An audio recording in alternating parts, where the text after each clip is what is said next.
भृगु जी महाराज कहते हैं कि प्रथम भाव में अगर शनिदेव हो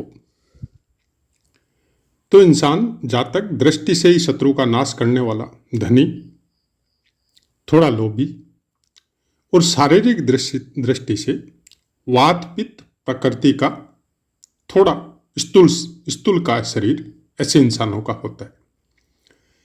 लेकिन क्योंकि हम लोगों की चर्चा चल रही है करक लगन में, तो करक लगन में शनिदेव आपके सप्तम और अष्टम स्थान का स्वामित्व इनको प्राप्त होता है। तो करक लगन वालों के लिए प्रथम भाव में शनि के कैसे फल होंगे, उसकी चर्चा हम लोग इस पाठ के नेक्स्ट जो डिटेल में जो चर्चा करते हैं उसमें हम लोग संपूर्ण चर्चा उसकी करेंगे। जय माता की मित्रों, आज चर्चा करते हैं शनिदेव की। शनिदेव का फल करक लगन वालों के लिए प्रथम भाव में किस तरह का प्राप्त होगा, उसके विषय में बातें करेंगे। भावाश्रय फलों के अनुसार जो पाठ हमने शॉर्ट वीडियो में शुरू कर रखे हैं वो निरंतर वैसे ही चल रहे हैं, और उस शॉर्ट वीडियो का इसमें भी हम शुरू में जो आप फल सुनते हैं वो शॉर्ट वीडियो का ही इसमें ऐड किया हुआ वॉइस है, और अब हम लोग उसके बारे में संपूर्ण चर्चा करते हैं। करक लगन अपने आप में बहुत ही भावुकतापूर्ण लगन होता है। ये जब हमने करक लगन के पाठ शुरू किए थे, अगर आप नए जुड़े हैं तो शुरू से, अगर आपका करक लगन है तो शुरू से पाठ श्रवण करते हुए आए, तब आपको कुछ समझ में आएगा। आप बीच में कोई पाठ, अब सोशल मीडिया या यूट्यूब का अपना एक नियम है, कोई वायरल करके डायरेक्ट आपके पास पहुंचता है और उसके बाद में आप कमेंट करते हैं, तो सबसे पहले उसको सुनिए, शुरू से सुनते हुए आइए, उसके बाद में कोई कमेंट कीजिए। हो सकता है आपके कमेंट का आंसर उस पाठ में आपको प्राप्त हो जाए, क्योंकि हर कमेंट का प्रायकर हम 99% कमेंट का आंसर देते हैं। केवल उन कमेंट का आंसर नहीं दे सकते जो डायरेक्ट किसी पाठ को किस तरह से लेते हैं, किस तरह से सुनते हैं, हमको पता नहीं है। अपनी डेट ऑफ बर्थ वगैरह पोस्ट कर देते हैं, तो हम उनसे माफी चाहते हैं। हम कुंडली का अध्ययन नहीं करते, लेकिन आप अपनी कुंडली का अध्ययन खुद कर सको उसके बारे में बताते हैं। ज्योतिष शास्त्र अपने आप में एक ऐसा ज्ञान है जिसके द्वारा आप अपने आज को, आने वाले कल को, और कल के बाद में जो जन्म में कल आएगा उसको भी सुधार सकते हैं। लेकिन हम लोगों ने इसको केवल भौतिक सुख सुविधा का पदार्पण कब होगा जीवन में, उसके साथ जोड़ दिया, जो कि इसका कोई एक अंश के बराबर फल है। ज्योतिष शास्त्र उसके लिए बना ही नहीं था, और इसीलिए ये आज तक गुप्त था। कुछ गिने चुने विद्वान थे जिनको ये ज्ञान था, और आज भी शायद कमोवेश वैसी ही स्थिति है। लेकिन क्योंकि सोशल मीडिया का जमाना है और कुछ पुस्तकों की भरमार है, और हम लोगों को अर्थोपार्जन करना है, तो क्यों न थोड़ी बहुत पुस्तकें पढ़ के सोशल मीडिया के द्वारा स्पॉन्सर करवा के अपने आप को फेमस करे, और उसके बाद में 100 रुपये, 500 रुपये, 1100 रुपये, 2100 रुपये, जिसका जितना रीच पहुंचा उसके अनुसार वो ज्योतिषी बन के हम लोग उसको एक तरह से, अब आज की भाषा में चाहे व्यापार समझ लो, चाहे बिजनेस समझ लो, जबकि ज्योतिष उसके लिए था ही नहीं।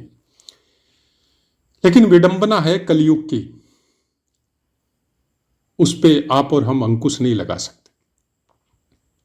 शनिदेव के फल के विषय में जब आप उत्तर कालामृत पढ़ते हैं तो सबसे ज्यादा कारकत्व आपको शनिदेव के उत्तर कालामृत में मिलेंगे, क्योंकि किसी भी ग्रह के जब भी आप फलों का अध्ययन करो तो उसके छुपे हुए और जो आराम से दृष्टिगोचर होते हैं वो, और उसके बाद में अभ्यास के द्वारा आप अपने जीवन में उसके कारकत्वों को कैसे समझते हैं वो सब कारकत्व आपको उस ग्रह से संबंधित, कनेक्टेड आपको समझ में आने चाहिए। तब उस ग्रह के फल को आप बहुत डीपली और अच्छे से अध्ययन कर सकते हैं। उत्तर कालामृत के जो कारकत्व है वो हम थोड़ा सा आपको बता देते हैं। जड़ता या आलस्य, जो हम लोग कल पे टाल देते हैं किसी भी बात को। आलस्य वो नहीं है कि आप घर में बिस्तर पे पड़े हुए हैं या कहीं भी जाने की इच्छा नहीं है, उसको आलस्य कम बोला जाता है। अपने कर्मों में आलस्य जो करता है,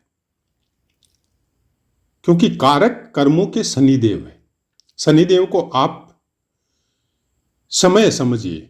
आपका जो समय है, जो अच्छा चल रहा है या बुरा चल रहा है, वो समय शनिदेव है। अब उसके अंदर आपकी ड्यूटी आज ये बनती है कि ये वर्क या ये काम या ये कर्म आपको आज करने हैं, और उसको आप कल पे टालते जा रहे हैं। वो कारकत्व शनिदेव के पास। रुकावट कोई भी काम में, कोई भी काम करने जाते हैं, कोई टोक दिया या कोई भी चीज की कोई रुकावट आ गई, पशुओं में घोड़ा या हाथी, व्यवसाय में चमड़ा का, या आपको गेन कितना हो रहा है, लाभ कितना हो रहा है। एकादश स्थान काल पुरुष की कुंडली अनुसार शनिदेव के अधीन होता है। बहुत कष्ट या रोग जो दीर्घ काल तक चले, विरोध, हर चीज में आपको विरोध का सामना करना पड़ता हो, दुख अंतर्मन में भी और बाह्य जगत के द्वारा भौतिक शरीर को भी, दोनों ही चीजों का दुख, मरण या मृत्यु तुल्य कष्ट, या वो अपमान जिसमें मृत्यु का आभास होता हो, स्त्री से सुख। अब स्त्री आपकी भी हो सकती है, आपके घर की कोई रिश्तेदार भी हो सकती है। स्त्री से सुख मतलब मां का सुख, बहन का सुख। जितने भी स्त्रियां आपके पूज्यनीय घर में है, या आपकी वाइफ है, या आपकी बच्ची है, वो सब आपको किस तरह से देखते हैं, उसमें शनिदेव का बहुत बड़ा इफेक्ट होता है। जबकि हम लोग शनिदेव को स्त्री के साथ नहीं जोड़ते। ये ज्योतिष के अपने कुछ नियमों को हम लोग पुराणों में, किस्से कहानियों में पढ़ते हैं। शनिदेव अपने आप को सूर्य पुत्र नहीं मानते, अपनी माता के नाम से वो जाने जाते हैं, छाया पुत्र। और दुनिया जहान की जितनी भी स्त्रियां हैं, सबके सामने शनिदेव की दृष्टि डाउन रहती है। वो कभी भी अपनी वक्र दृष्टि स्त्रियों पे नहीं डालते। ये इनकी दृष्टि की कुछ विशेषता है। आपको जितने भी खराब फल आपको देखने को मिलते हैं, वो प्रायकर पुरुषों के ऊपर लागू होते हैं, स्त्रियों पे कम होते हैं।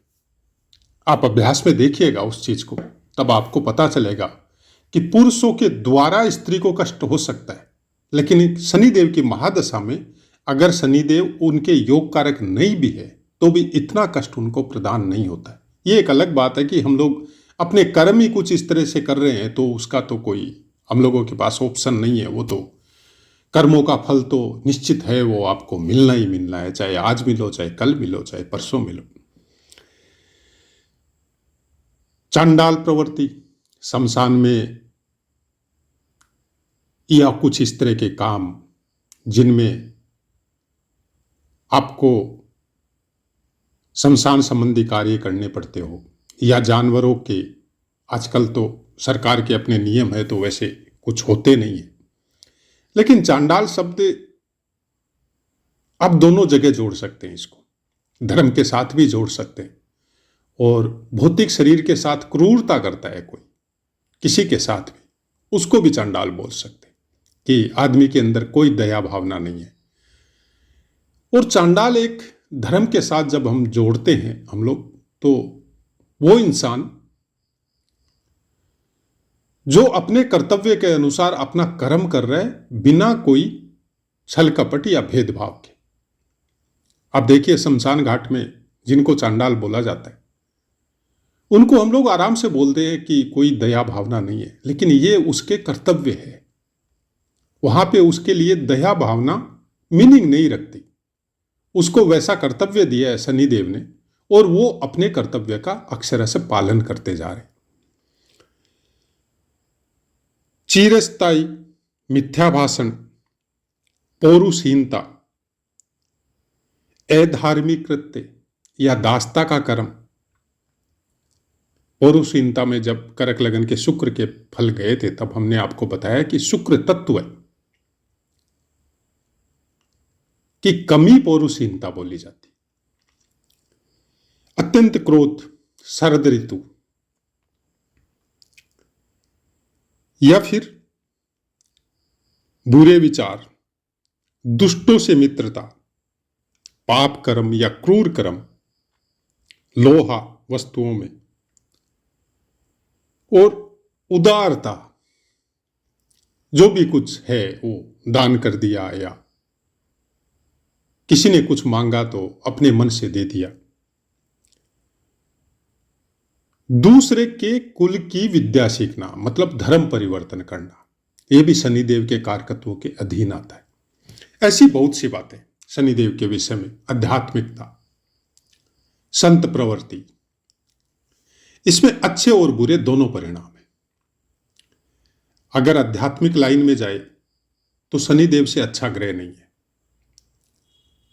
और भौतिक जगत में जाए तो वर्तमान समय में जो सोशल मीडिया में सुनने को मिलता है कि शनिदेव से बुरा ग्रह कोई नहीं है। बनाएगा कौन? हम लोग खुद बनाते। कर्म का बोला जाता है कि फल देने का काम शनिदेव के पास है। कहां तक सही है? पुस्तकों की अपनी एक मर्यादा है, और उसमें लिखे हुए शब्दों को समझना ज्योतिषी के अपने ज्ञान के ऊपर निर्भर है। इसलिए हम बार बार बोलते हैं कि जो भी पौराणिक ग्रंथ है, जो सनातन धर्म से कनेक्टेड ऑथेंटिक ग्रंथ है, उनको एक बार नहीं बार बार पढ़िए। शनिदेव को दास वृत्ति, जैसे हम लोग सर्विस करते हैं किसी भी चीज की, चाहे भौतिक जगत में नौकरी करते हैं, सरकार की करते हैं, या प्राइवेट फर्म में करते हैं, या छोटे काम करते हैं जैसे लेबर के काम हो, तो ये सब शनिदेव के अधीन आते हैं। तो फिर जो आदमी दास कर्म कर रहा है, वो कर्मों का फल कैसे देगा? उसके अधीन कर्म है। कर्म के फल हमको समझ में नहीं आता कि है। लाभ स्थान का स्वामित्व है, तो कर्मों का लाभ होगा। उसमें दोनों बातें हैं, कुकर्मों का भी लाभ होगा। अब वो लाभ किस रूप में आपके ऊपर आता है, यह आपकी अपनी मनोवृत्ति के ऊपर निर्भर है। क्योंकि कर्म तो कुकर्म भी कर्म होते हैं और सत्कर्म भी कर्म होते हैं, दोनों ही कर्मों में गिनती होते हैं। आप कौन से कर्मों को मानते हैं? क्या कर्म आपको करने चाहिए, वो आप कैसे डिसाइड करेंगे? किस पंथ समाज में, किस परिवार में आपका जन्म हुआ है और आपके लिए क्या कर्तव्य है, वो कर्तव्यों का बिना कोई भेदभाव के निर्वयन या कंप्लीट करना, हमारी दृष्टि में वो कर्म है भौतिक शरीर का। लेकिन उसी को अपने फायदे के लिए यूज करना, चाहे परिवार हो, चाहे समाज हो, चाहे पारिवारिक पृष्ठभूमि की जो इज्जत या मान सम्मान हो, उनको जब हम लोग केवल 11वें स्थान से कनेक्टेड करके और उस तरह के कर्म करने लग जाए कि सबसे फायदा उठाना है, तो एक बार तो वो फायदा नजर आता है, लेकिन बाद में बहुत सी चीजों पे बंदिश लग जाती। कर्तव्य आपके वो नहीं थे, लेकिन क्षणिक सुख के लिए बहुत बड़े सुख को लात मार देते हैं हम लोग। उसका फल शनिदेव नहीं देंगे, उसका फल ये जो समय का चक्कर है, जिसके अधीन शनिदेव या बाकी ग्रह भी है, उन सब के द्वारा आप दंडित होंगे और आदेश उसी सूर्य देव का चलेगा। दंड देने का काम शनिदेव का होगा या लाभ देने का काम भी शनिदेव का होगा। सूर्य को ग्रहों का राजा बोला जाता है। सब ग्रह उसी के आदेश का पालन करते हैं। अब आप सूर्य के समकक्ष या सूर्य से कनेक्टेड अपनी प्राण ऊर्जा को उसी अनुसार अगर कर्तव्य का पालन करते हैं, तब फिर बाकी ग्रह भी बहुत कुछ आपके लिए, आपकी आध्यात्मिक उन्नति में सहायता प्रदान करेंगे। हम लोग राजा हरिश्चंद्र, उसका पुत्र, उसकी पत्नी, जितने भी सनातन धर्म के, वो सब लोग उस पुरानी कहानी को जानते हैं कि शनिदेव की महादशा आई थी और उसके बाद में हरिश्चंद्र जी के साथ क्या क्या बीता। लेकिन उन्होंने सत्य का, अपने कर्तव्य का साथ नहीं छोड़ा। सत्य और कर्तव्य पूरी तरह राजा का पौरुष होता है और राजा सूर्य ग्रह। जब उन्होंने अपने कर्तव्य का साथ नहीं छोड़ा, तब फिर वो ही ग्रह सब मिलके उसको उसी भौतिक जगत की देह में रहते हुए परमपिता के दर्शन करवाए। ऐसा ही कुछ शनिदेव के विषय में जब पूर्णतः आप समझेंगे, तो शायद वो सब भावना या वो सब बातें जो ज्योतिष शास्त्र में लिखी हुई है या सुनने को मिलती है, उसके बारे में थोड़ी अच्छी तरह से समझ में आना आपको शुरू हो जाएगा। करक लगन है। करक लगन का अपना एक अलग महत्व है, जिसमें भावुकता भी है, जिसमें जल का भी विशेष स्थान है, क्योंकि जल के बगैर करक लगन का कुछ प्रभाव आपको समझ में नहीं आएगा।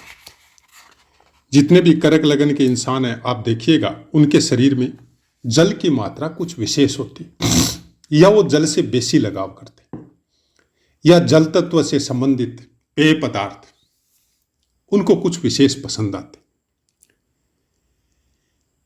जब फलों की बात करते हैं तो ये भी बोलते हैं, कुछ कुछ पुस्तकों में ऐसा भी मिलता है कि करक राशि में अगर शनिदेव हो तो स्त्री बहुत अच्छी मिलती है,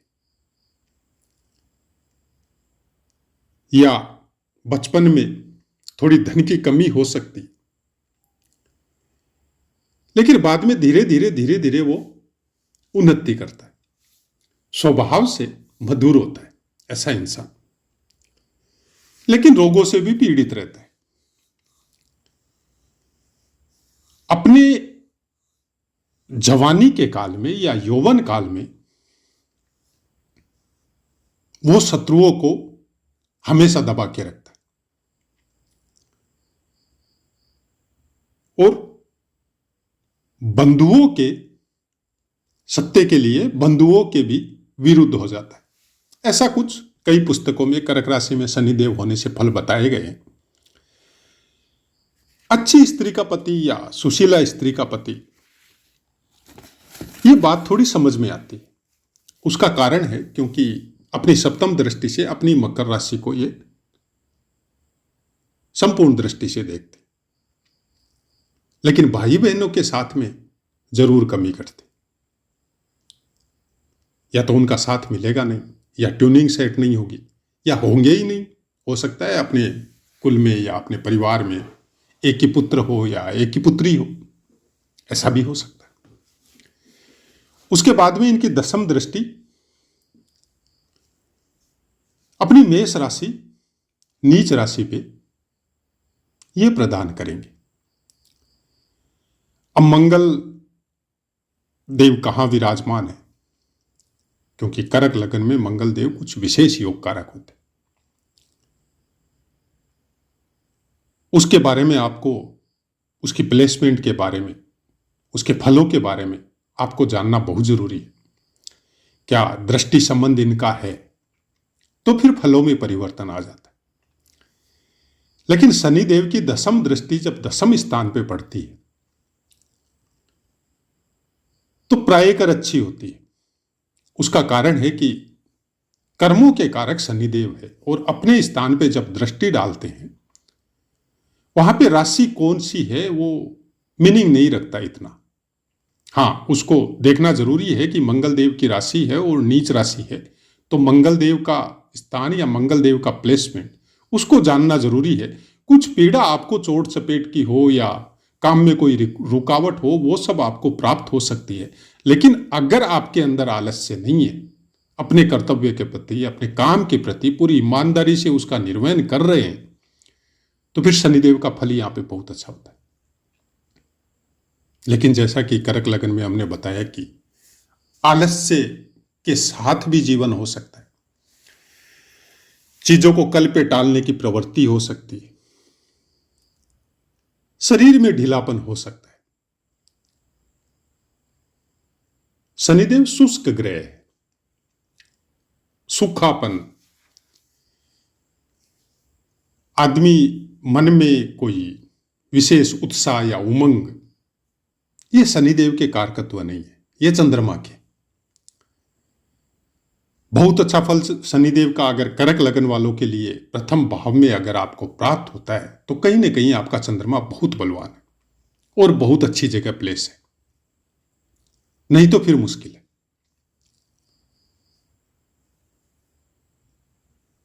अगर मंगल देव भी अच्छी पोजीशन में है तब फिर शनिदेव का आलस्य शायद गायब हो जाएगा, क्योंकि मंगल देव की पोजीशन बहुत मायने रखती है कर्क लगन वालों के लिए। कर्क लगन में सबसे प्रथम जो ग्रह सबसे अच्छे हैं वो मंगल है, उसके बाद में चंद्रमा का नंबर आता है और फिर शुक्रदेव। शनिदेव इतने कारक नहीं है कर्क लगन वालों के लिए। हाँ, ठीक ठाक बोल सकते हैं आप, क्योंकि अष्टम स्थान का स्वामित्व है और सप्तम स्थान का स्वामित्व है। ये पूरे फल थे आपके भौतिक जगत में जो दृष्टिगोचर होते हैं या जो पूछे जाते हैं या उसके विषय में जानकारी करनी पड़ती है। लेकिन अगर बात करें आध्यात्मिक जगत की तो फिर ये शनिदेव आपको बहुत ऊंचाइयां प्राप्त करवा सकते हैं। अगर आपने यह ठान लिया कि हमको ज्योतिष में, पुराणों में, कर्मकांड में, ध्यान में, मंत्र जाप या सिद्धि में, चाहे कितनी भी तकलीफ पड़े हमको उसमें जाना है, तो फिर शनिदेव आपको बहुत ऊंचाइयां प्राप्त करवा सकते हैं। लेकिन बात वही है कि कुछ चीजें आपको जब प्राप्त हो गई तो आपका उस चीज के प्रति या उस शक्ति के प्रति कुछ कर्तव्य बनता है। वो भी शनिदेव बताता है कि आप संसार का, जीवों का भला करो। लेकिन उसको अपने फायदे में अगर आप यूज करते हैं तो फिर शनिदेव का फल कोई विशेष अच्छा यहां पे प्राप्त नहीं होता है। शनिदेव का फल उनको बहुत अच्छा प्राप्त होता है जो हमेशा सबका भला सोचते हैं, क्योंकि शनिदेव का खुद का भी जन्म, उसके दुख, उनकी पीड़ा और जगत का कल्याण, यही शनिदेव की पूरी कहानी है। आपको किसी भी ग्रह के कारकत्व को अगर समझना है तो बहुत अच्छी तरह से पौराणिक कहानियों का अध्ययन कीजिए कि उनका जन्म कैसे हुआ, उन्होंने क्या क्या किया, किस तरह से वो ग्रह के रूप में ब्रह्मांड में विचरण कर रहे हैं। तब आपको समझ में आ जाएगा कि हमको इस ग्रह को ठीक करने के लिए हमारे अंदर क्या परिवर्तन करना है। कर्क राशि में बहुत बार बोल चुके, क्योंकि कर्क लगन का पाठ चल रहा है, तो पुनर्वसु नक्षत्र का चतुर्थ चरण शुरू में ही आएगा, जिसका स्वामित्व गुरुदेव के पास है। फिर पुष्य नक्षत्र के चारों चरण शनि देव का स्वामित्व है। वो आएंगे। उसके बाद में अश्लेषा नक्षत्र के चारों चरण आएंगे, जिसका स्वामित्व बुध देव के पास है। कौन से नक्षत्र में सबसे अच्छे फल देंगे? तीनों में देंगे। अगर आप भौतिक जगत के लिए अच्छे फल चाहते हैं तो पुनर्वसु नक्षत्र में बहुत अच्छे देंगे। आध्यात्मिक जगत के लिए अच्छे फल चाहते हैं तो पुष्य नक्षत्र में होने से बहुत अच्छे फल देंगे। और व्यापार क्षेत्र में या खेल कूद के क्षेत्र में या बुद्धि के क्षेत्र में, शारीरिक बल के क्षेत्र में या मंत्र ध्यान जप ध्यान साधना उसके क्षेत्र में अगर आप चाहते हैं तो फिर अश्लेषा नक्षत्र में बहुत अच्छे फल देंगे।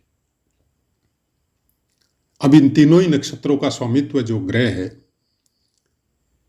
उनके प्लेसमेंट पर भी निर्भर करता है, और सबसे ज्यादा निर्भर करता है कि आपका चंद्रमा कौन से नक्षत्र में। नक्षत्रों के विषय में बहुत से पाठ हमने दिए हुए, प्राय कर इतने पाठ दिए हमने नक्षत्रों के विषय में जो शायद ही आपको किसी चैनल में मिलेंगे। तो हमारा प्रार्थना केवल इतना है कि आप अगर ज्योतिष में रुचि रखते हैं तो शुरू से पाठों का अध्ययन करते हुए आइए, और सबसे बड़ी बात, अपने पास पुस्तकें लाके उनका भी अध्ययन कीजिए। केवल सुनने मात्र से ज्योतिष समझना इतना आसान नहीं है। हम कोशिश करते हैं कि चाहे थंबनेल के द्वारा हो, चाहे अपने बोलने के तरीके के द्वारा हो, हम बहुत कुछ बताने की कोशिश करते हैं। लेकिन ज्योतिष में सभी विद्यार्थी हैं, चाहे आप हो चाहे हम हो। कोई अगर ये बोल रहा है कि हम प्रकांड विद्वान हैं और हमसे ऊपर कोई नहीं है, तो हमारा यही कहना है कि साइड हो जाइए वहां से। क्योंकि विद्वता ज्ञान जब अहंकार को जन्म दे तो फिर वो ज्ञान ज्ञान नहीं रहता। तो आशा है मित्रों पाठ समझ में आया होगा। अब अपनी वाणी को विराम देते हैं, आपसे आज्ञा लेते हैं। जय माता।